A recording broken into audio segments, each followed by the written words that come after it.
እግዚአብሔር በትክክለኛው ሰዓት ትክክለኛ ነገር ይሰራል። የሰው ልጅ ግን ሁልጊዜ እሱ በፈለገው ሰዓት ሲሰራለት ብቻ እግዚአብሔር የሚወደው ይመስለዋል። እግዚአብሔር ግን ትክክለኛው ሁሉ ሰናይ ዘገብረ በጊዜሁ መጽሐፍ በሲስተም መድኃኒት እንድገዛ ለራሳቸው ፋርማሲ ያዛል። ምን እያደረጉ ነው ያሉት?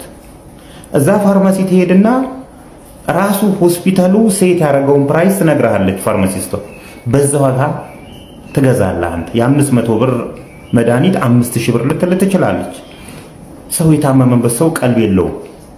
ሰው ምን ይለኛል ማለት በይሉንታ ታስራችሁ ኖ ማለት አለመቻል ይኖ ሰው እናንተን ሲጠቀምባችሁ እያወቃችሁ ዝም ማለት እዚህ ቪዲዮ ኮፕሊንግ ቀሪ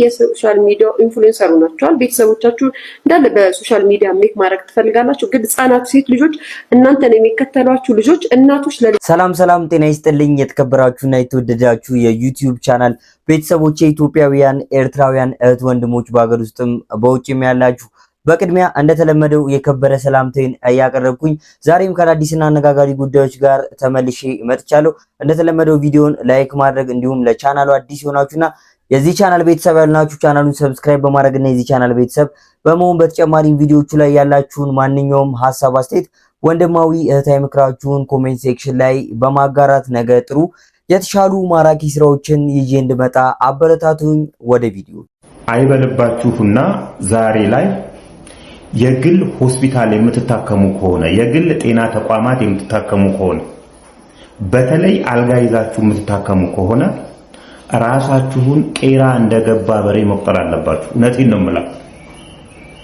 የተለያዩ ባለሙያዎች ሐኪሞች ይመጣሉ። ጥሩ ነው ከበካባያችሁ። ግን እያንዳንዷ ነገር ደረሰኝ ላይ እንደምታርፍ ግን ግንዛቤ ልትወስዱ ይገባል። ለምሳሌ መድኃኒትን እንኳን ብንወስድ በሲስተም መድኃኒት እንድገዛ ለራሳቸው ፋርማሲ ያዛል። ምን እያደረጉ ነው ያሉት? እዛ ፋርማሲ ትሄድና ራሱ ሆስፒታሉ ሴት ያደረገውን ፕራይስ ትነግርሃለች ፋርማሲስቷ። በዛ ዋጋ ትገዛለህ። አንተ የ500 ብር መድኃኒት 5000 ብር ልትል ትችላለች። ሰው የታመመበት ሰው ቀልብ የለውም። ቢኮዝ ገንዘብ ከታመመው ሰው በላይ አይደለም ብሎ ስለሚያስብ ትክክልም ስለሆነ እንደዛ ስላሰበ ግን መገፈፍ አለበት ብዬ አላስብም። ምክንያቱም ሆስፒታሉ ወይም የጤና ተቋሙና ፋርማሲው ፍቃዳቸው የተለያየ ነው። የተለያየ ፍቃድ ነው ያላቸው። ታማሚው መድኃኒት ከሌላ ፋርማሲ ሄዶ የመግዛት መብት አለ። ይሄን መብትህን ነው የሚነፍኩ። ቀይ መስቀል ሄደ መግዛት ትችላለህ። ከነማ ሄደ መግዛት ትችላለህ። በትንሽ ዋጋ ላገኝ እኔን አቅም እንትን የሚለኝ ስለሆነ የካፒታሊስት ዓለም ነው። ሆስፒታሉ የራሱን ዋጋ ሴት አድርጓል። ይሄ እችላለሁ ብዬ እስከሄድኩ ድረስ መድኃኒቱን ግን ከዚህ ፋርማሲ ግዛ ሊለኝ አይችሉም። እነሱ ግን በሲስተም ያስገዙሃል። አልገዛም ከዛ በተል ውጣልን ሁላ ሊሉህ ይችላል። የመንግስት ሆስፒታል ስትሄድ፣ የመንግስት ጤና ተቋማት ስትሄድ ደግሞ ማሽኖቹ መመርመሪያ ማሽኖቹ የለንምና የሆነ ቦታ ሄደ ተመርመርና ና ይሉሃል። እነሱ እዛ ተመርመር የሚሉ ሼር አላቸው። ራሱ ሐኪሞቹ የምትመረመርበት ቦታ 30% 40% ፕራይስ ይጨምርብሃል። ቢኮዝ የነ ሐኪሞቹ እዛ ጋር ሼር ስላላቸው የነሱንም መክፈል ስላለበት አንተ ፍትሃዊ ባልሆነ ዋጋ መንግስት ከቀረጥ ነፃ ባስገባው መድኃኒት ላይ ይሄን ያህል ይገፉሃል። ሕክምና የንግድ ጉዳይ ብቻ አይደለም፣ የሰብአዊ መብት ጉዳይ ውስጡ አለ። ስለታመምኩ ደሃ ስለሆንኩ መሞት የለብኝም እኔ የመዳን መብት ስላለኝ ማለት ነው። ይሄ ስነ ምግባራችሁን ስትመረቁ የገባችሁ ስነ ምግባር ነው። አሁን ላይ ሚኒስቴር መስሪያ ቤቶች ለምሳሌ ጤና ጥበቃ ሚኒስቴር እነዚህ የግል ተቋማትን አይቆጣጠራቸው፣ ፖሊስ እንዲቆጣጠርለት ይፈልጋል። ትምህርት ቤቶች የግል ትምህርት ቤቶች ትምህርት ሚኒስቴር አይቆጣጠርልም። አሁን ላይ ዛሬ ላይ ምዝገባ ጀምረናል። ገና እኮ ሐምሌ ምናምን እንዲጀመር የተባለ ደብዳቤ ተጻፈ። ምዝገባ እንትን አሁን ከክረምቱ ጋር የምዝገባ እያሉ የተቀበሉ ያሉ ስም እንጥቀስ። ሃርመኒ ሂልስ ለምሳሌ ጎሮ አሁን ላይ ምዝገባ ጀምሯል። ይሄ ምን ያሳያል መሰለህ? ትምህርት ሚኒስቴር ወይም ደግሞ የትምህርት ቢሮ ይሄንን እንደማይቆጣጠር ማሳያ። ሁሉንም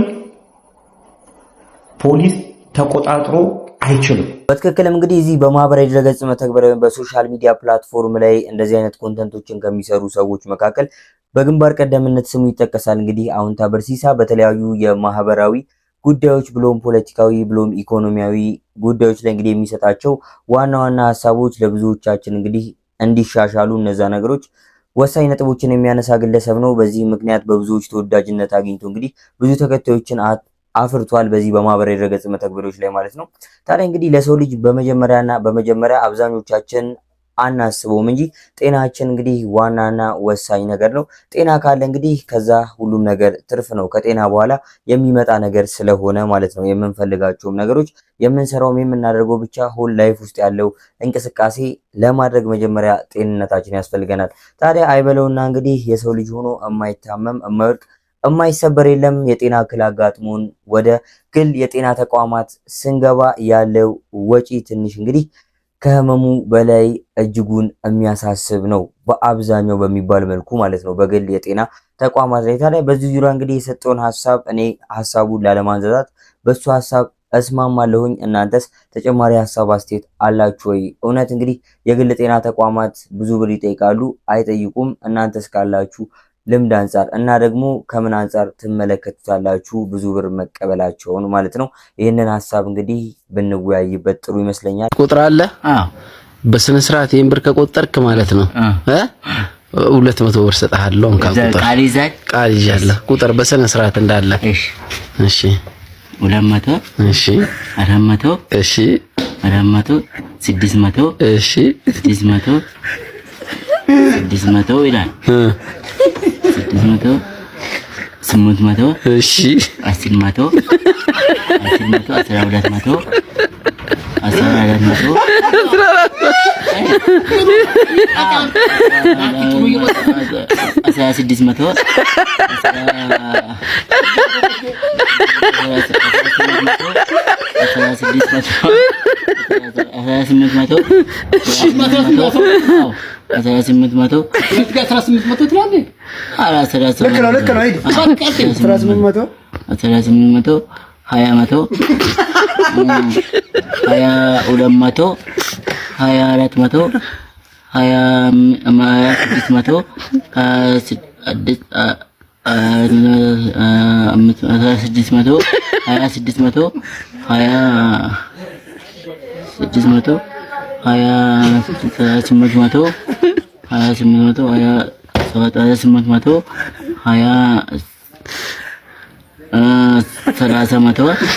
አቤት እውቀት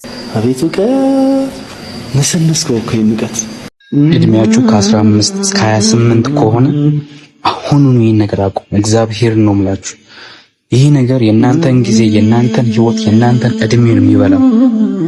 እሺ መጀመሪያው ነገር ሰው ምን ይለኛል ማለት፣ በይሉንታ ታስራችሁ ኖ ማለት አለመቻል። ሰው እናንተን ሲጠቀምባቸው እያወቃችሁ ዝም ማለት። ቪዲዮ ኮፕሊንግ ሪፖስት በታማኝነት ሼር አድርጉ። እንደዚህ አይነት ሰዎች አሉ እየተጎዱ የሚኖሩ ለሰው የሚኖሩ በይሉንታ ታስረው ነፃነታቸውን እየተነፈቁ ሰዎች አሉ። ሊበቃችሁ ይገባል። ለእናንተ የሚኖር ሰው የለም። የእናንተን ገንዘብ ሊሰራላችሁ ሰው የለም። እግዚአብሔር ኑኑ ማለት ጀምሩ። አፈልግም ማለት ጀምሩ። በድፍረት መወሰን ጀምሩ። ማነው ስትቸገር ገንዘብ የሰጠህ ንገረኝ። ማነው ስታጣ ያበደረ? ማነው ለአንተ የሚቆም የሚቆረቆርልህ? ማነው ይሄ ልጅ እኮ ዛሬ እንደዚህ ሆነ ላግዘው የሚል ማነው? ማንም። የራሱ ሰው ያርዳችሁ። የሰው ልጅ ይወለዳል፣ ያድጋል፣ ይሞታል። ታዲያ እንግዲህ በዚህ ፕሮሰሶች ውስጥ እድሜያችን የሚያስተምረን ወይም ደግሞ ህይወታችን የሚያስተምረን ጉዳይ አለ። ታዲያ አንዳንዶች እንግዲህ በወላጆቻቸውም ጥረት አሊያም በራሳቸው በተሰጣቸው ጭንቅላት እድሜያቸውን በአግባቡ ይጠቀማሉ ወይም ደግሞ እድሜያቸው ሳያልፋቸው ጥሩ ደረጃ ይደርሳሉ። አንዳንዶች ደግሞ እድሜያቸውን ባለመጠቀም እንግዲህ በመጨረሻ ሰዓት የሚያሳዝን የህይወት ውጣ ወረዶችን ያሳልፋሉ። ታዲያ ከ18 እስከ 24 ውስጥ ያላችሁ ወጣቶች ይህንን ነገር አድርጉ ብሎ ወንድማችን ያጋራን ሀሳብ ለብዙዎቻችን ትምህርትና ለብዙዎቻችን ጠቃሚ ነው ብዬ ስላሰብኩ ነው ይዤላችሁ የመጣሁት። እናንተስ በዚህ ጉዳይ ምን ታስባላችሁ? እድሜ የህይወታችን ትልቁ ቁልፍ ነገር ነው። በእድሜያችን ካልተጠቀምን ብዙ ነገሮችን እናጣለን። እንግዲህ በወጣትነታችን ካልሰራን በሽምግልና እድሜያችን ላይ እንግዲህ የሰው እጅ ለማየት እንዳረጋለን። በወጣትነታችን ካላገባን ካልወለድን ነገ የሚጦረን አካል የለም። በወጣትነታችን መልካም ስራን ካልሰራን በመንፈሳዊ ታዲያ በሽምግልና ዘመን ያንን ነገር ማድረግ አንችልም። ስለዚህ ቤተሰቦቼ እንግዲህ ወዳጆቼ እድሜያችሁን በአግባቡ ተጠቀሙ። በዚህ የእድሜ ክልል ውስጥ ያላችሁም ይህንን ነገር ብትጠቀሙ ጥሩ ነው ለማለት ያክል እና አሁን ላይ እነዚህ ልጆች በዚህ እድሜያቸው እንደዚህ ጭራሽ አርቲስቶች ምናምን ሞዴሎች የተሰበሰቡበት ላይ ፋሽን ሾው የወሰድክ እያሳየ ቬል ሱሪ እያደረግ ጫማ እያረግ ቂን ሁማኔር እያሰራ እንደዚህ ሊፕስቲክ ይቀባ አርገህ ስታሳድግ ያችኛዋ የደሃ ምስኪን ልጅ አንተን የሚከተሉ ልጆች እና ህጻናቶች እነሱን መሆን የሚፈልጉት ያንን ነገር ማግኘት ሲያቅታቸው በልጅነታቸው ምን ሊያደርጉ ይችላሉ? ትምህርታቸውን ይማራሉ ወይስ የሚከታተሉት እነዚህ ነው? ምንድነው የሚያደርጉት? ምን ህይወት ውስጥ ይገባሉ ብሎ ማስተዋል ጥሩ ነው። ማስተማር ጥሩ ነው። ማድረግ ጥሩ ነው። የሚፈልጉትን ምርጫቸውን መከተል ጥሩ ነው። ማክበር ጥሩ ነው። ግን ሚዲያ ላይ ባታሳያቸው ጥሩ ነው። ስራቸውን ማለት እድሜያቸው እስኪደርስ ድረስ ነገሮችን ሊሚት ብታደርገው ጥሩ ነው። ማለት ሁላችሁም ያው የሶሻል ሚዲያ ፋሚሊው በአጠቃላይ የሶሻል ሚዲያ ኢንፍሉዌንሰሩ ናቸዋል። ቤተሰቦቻችሁ እንዳለ በሶሻል ሚዲያ ሜክ ማድረግ ትፈልጋላችሁ። ግን ህጻናት ሴት ልጆች እናንተን የሚከተሏችሁ ልጆች እናቶች ለልጆቻቸው እንዲፈሩ የምታደርጉት ኢንፍሉዌንሰሮች ናቸው። ፋሽን ዲዛይነር መሆን ምኞት ያላት አንድ ታዳጊ ልጅ ልትኖር ትችላለች፣ 12 ዓመት ልጅ። አንዳንዴ የማናስበው ነገር ምን መሰላችሁ? የማንረዳው ነገር የ12 ዓመት ልጅ ዲዛይነር መሆን ትፈልጋለች። ኦኬ አቅም ስላላቸው ስለሚችሉ ዲዛይነር እንድትሆን የሚያስፈልጋትን ግብአቶች በሙሉ ለልጅቷ አደረጉላት። ስላላት አንድ እናት ስላላት ነው ያደረገችው፣ ወይም አንድ ሰው ስላለው ነው ያደረገው። በዛ መሀል ውስጥ ደግሞ ብዙ ታዳጊዎች እነሱን እያዩ የሚመጡ እንደነሱ መሆኑ የሚፈልጉ ትናንሽ ቲኔጀር ህጻናቶች እነሱን ሲያዩ ያንን ማድረግ ሲያቅታቸው ህይወታቸው ወዴት ይሄዳል? ስልክ ለመግዣ፣ ሂማሊር ለማድረግ፣ ለመዘነጫ፣ ለመልበስ ኢዚና አጭር ነገር የሚያገኙት ከትምህርታቸው ሌላ አቋራጭ የሆኑ ነገሮች ጋር በመሄድ ጊዜያቸውን በማጥፋት እነሱ የሚያደርጉትን እንደነሱ ለመሆን እየተከቱና እየጣሩ ሲመጡ በልጅነታቸው ብዙ ነገር ያጣሉ።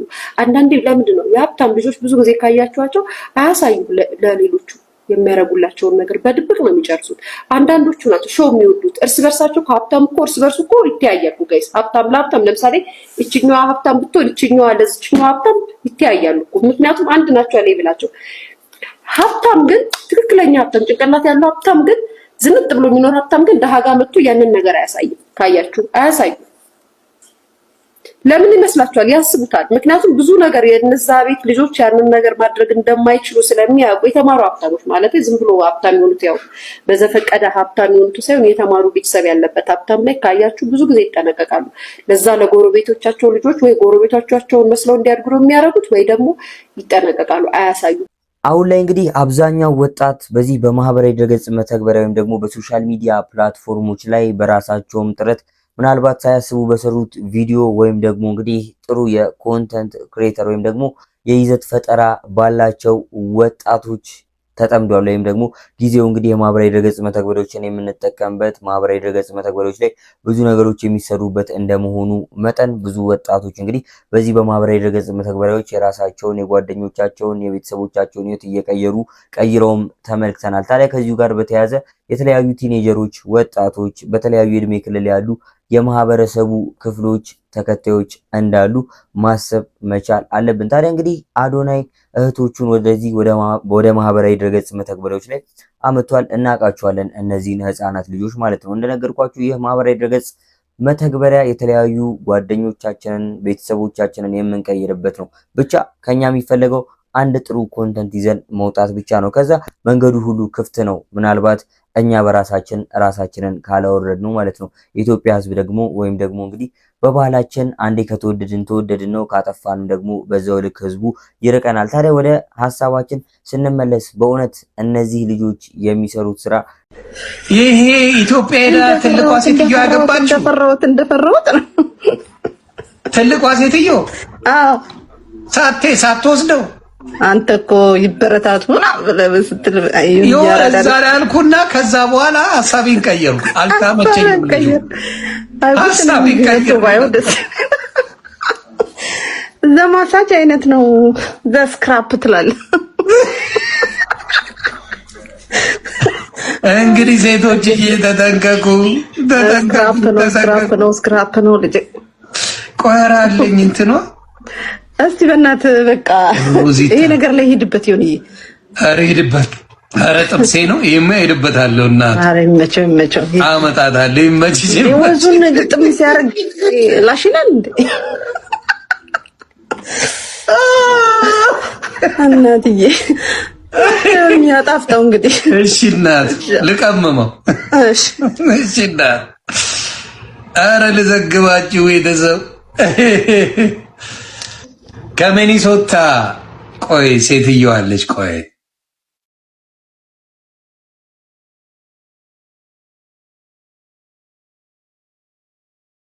ከሚኒሶታ ያገባች ሴት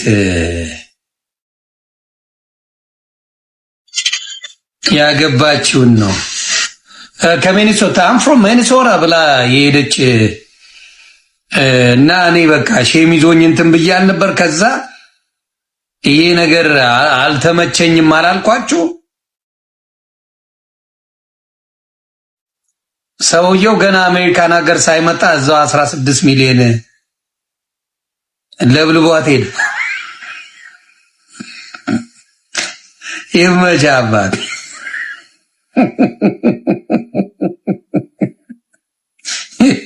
ይመች። አንተ ወጣት ነህ፣ ሰርተህ ትቀየርበታለህ። 16 ሚሊዮን ልክ ነህ።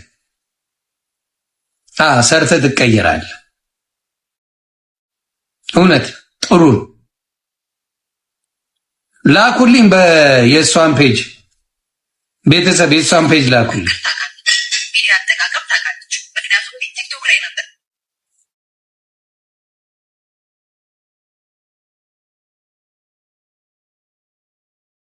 ላኩልኝ ቤተሰብ፣ ለሌሎቻችሁ ትምህርት ይሆናል። ፌዴራል እየፈለገው ነው።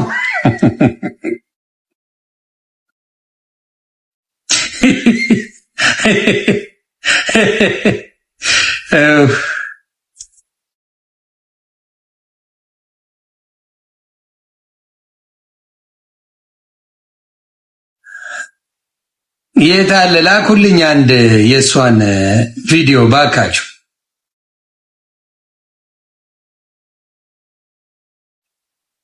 የት አለ? ላኩልኝ።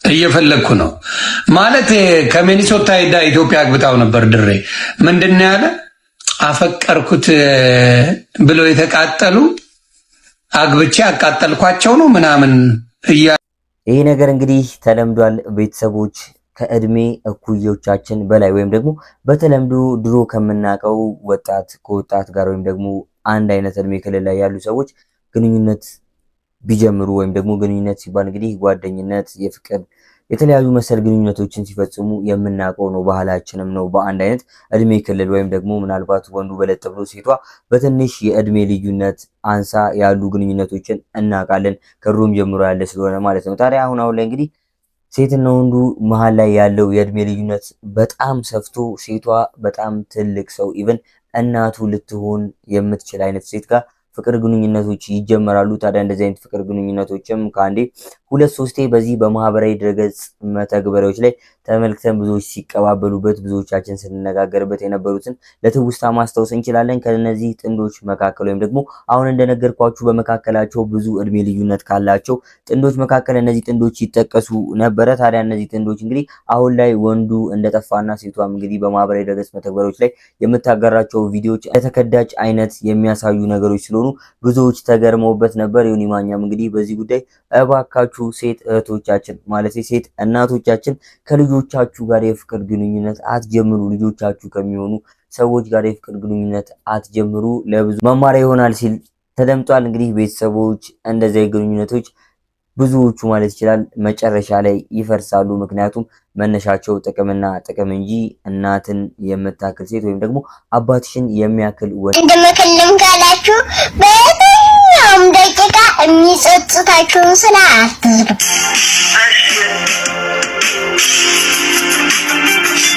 በመጨረሻም ታላቅ የምስራች ተሰምቷል። ጠፍታ የነበረችው ታችን ሰላም ተስፋዬ ወደ ቀደመችው እምነቷ ኦርቶዶክስ ተዋሕዶ በእንባ የታጠበች እናቷንም ይቅርታ ጠይቃ ተመልሳለች። በዚህም በአንድ ወቅት በሰላም ተስፋዬ ላይ የአይን ጉዳት ያደረሰባት ፓስተር እውነትን እንድትፈልግ በር የከፈተላት ሲሆን የሰላምን መመለስ ተከትሎ ሌላኛው ፓስተር ይህንን ሲናገርም ተደመጠ። እዚህ ዘመን ቀለን አናውቅም። በእውነት በወንጌላውያን አብያተ ክርስቲያናት ታሪክ ይሄ በጣም ከባዱ ጊዜ ነው። የሚያስለቅጥ ብዙ ነገር ነው ያለው። የነጋዴውን ገበታ ይገለብጣል፣ ያጭበርባሪውን ገበታ ይገለብጣል። አምናለሁ። ታዲያ ይሄን ተከትሎ የአርቲስቷን መመለስ ተከትሎ ታዋቂው ፓስተር በሊን ተጠያቂ ያደረጉት ነጋዴ በተለያዩ የጥበብ ስራዎቿ እናውቃታለን። ተወዳጁ አርቲስት ሰላም ተስፋዬ። ታዲያ ተወዳጁ አርቲስት ሰላም ተስፋዬ በቅርቡ እንግዲህ የኢትዮጵያ ኦርቶዶክስ ተዋሕዶ ቤተክርስቲያን ምዕመን እንደነበረች እናውቃለን። ታዲያ አሁን ላይ በሰላም ተስፋዬ ዙሪያ እንግዲህ የተለያዩ ወሬዎች ይነሳሉ፣ በዚህ በእምነታዊ ጉዳይ ማለት ነው። አሁን እንደተመለከትነው እንግዲህ አንድ ወንድማችን በዚህ በማህበራዊ ድረገጽ መተግበሪያ ላይ ባጋራው ቪዲዮ መሰረት ሰላም ተስፋዬ በድጋሚ ወደ ኢትዮጵያ ኦርቶዶክስ ተዋሕዶ ቤተክርስቲያን እምነት ተመልሳለች የሚሉ የተለያዩ መረጃዎች እየተሰራጩ ይገኛሉ። እንግዲህ በቪዲዮም ብቻ አይደለም የተለያዩ ፎቶዎች እዚህ ጋር የምትመለከቷቸውም እንግዲህ እየተጋሩ ይገኛሉ በሶሻል ሚዲያ ፕላትፎርሞች ላይ። ነገሩ እውነት ነው እውነት አይደለም ከሷና እንግዲህ ከቅርብ ሰዎች የወጣ ትክክለኛ መረጃ የለም ወይም ደግሞ አናውንስ አላረገችም። ወደፊት እንግዲህ ስለዚህ ጉዳይ አዳዲስ ጉዳይ ካለ ወይም ደግሞ አዳዲስ መረጃዎች ካሉ ይዤላችሁ መጣ። እግዚአብሔር በትክክለኛው ሰዓት ትክክለኛ ነገር ይሰራል። የሰው ልጅ ግን ሁልጊዜ እሱ በፈለገው ሰዓት ሲሰራለት ብቻ እግዚአብሔር የሚወደው ይመስለዋል። እግዚአብሔር ግን ትክክለኛው ሁሉ ሰናይ ዘገብረ በጊዜው መጽሐፈ መክብብ ምዕራፍ 3 ቁጥር 11 ላይ ሁሉንም በጊዜው ውብ አድርጎ ሰራው ብሏል።